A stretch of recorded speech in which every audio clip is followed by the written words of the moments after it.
Welcome to Aaron Mahnke's Cabinet of Curiosities, a production of iHeartRadio and Grim and Mild. Our world is full of the unexplainable. And if history is an open book, all of these amazing tales are right there on display, just waiting for us to explore. Welcome to the Cabinet of Curiosities.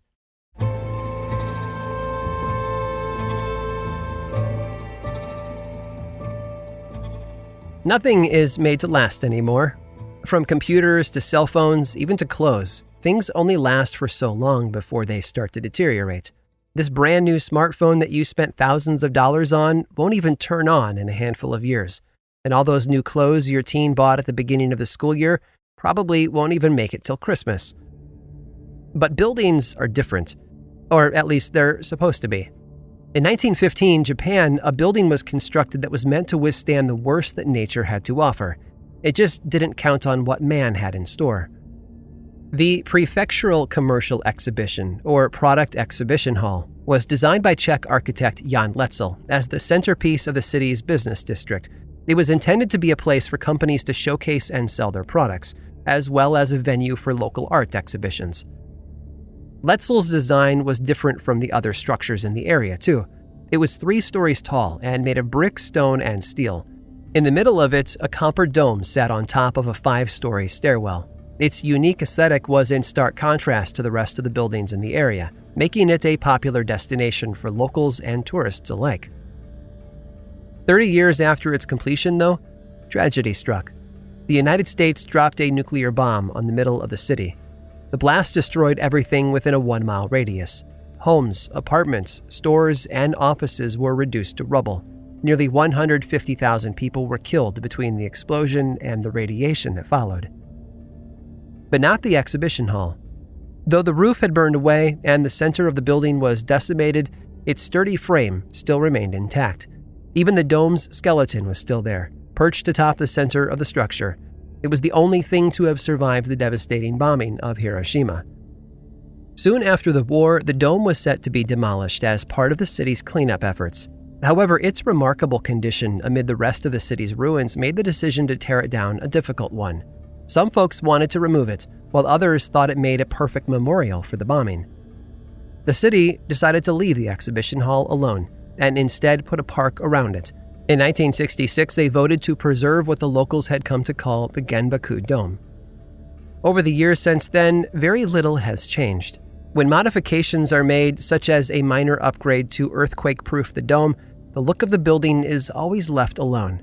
It looks almost exactly as it did just after the dust settled in 1945. To further preserve the structure, the United Nations Cultural Organization, UNESCO, designated the dome a World Heritage Site in 1996. Today, the dome is part of a massive memorial complex meant to convey the scope and devastation of one of the worst moments in modern world history. The Hiroshima Peace Memorial, its surrounding park, and the other nearby monuments are stark reminders of the worst in human nature. But they also represent something else.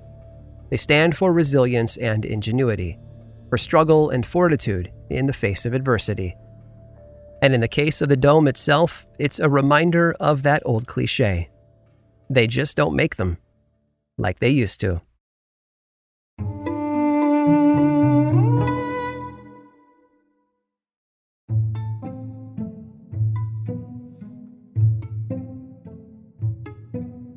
Elections have a tendency to bring out the worst in people. From smear campaigns and all-out lies to voters yelling at each other from opposite sides, politics is, as they say, a circus. It's no wonder that many voters instead choose to stay home, refusing to participate in a process they feel is unfair or even corrupt. Which is exactly what happened in São Paulo, Brazil in 1958. At the time, the city was suffering. The sewers were in need of serious repairs, the prices of common goods had risen to astronomical heights, and a food shortage had thrown everything into chaos. And understandably, people were upset. They'd had enough. And with an election around the corner, they saw their opportunity to turn things around. There was just one problem. The candidates who had been running were all equally unappealing. No one wanted to vote for them, and many of the 3.5 million citizens of the city sat out the election. But those who voted found an alternative. Her name was Kakareko. She was a last-minute candidate who had no idea her name was even on the ballot. After she was added, slogans in support of her were plastered all over town, and Brazilian voters became energized again. Finally, they had a candidate they could believe in.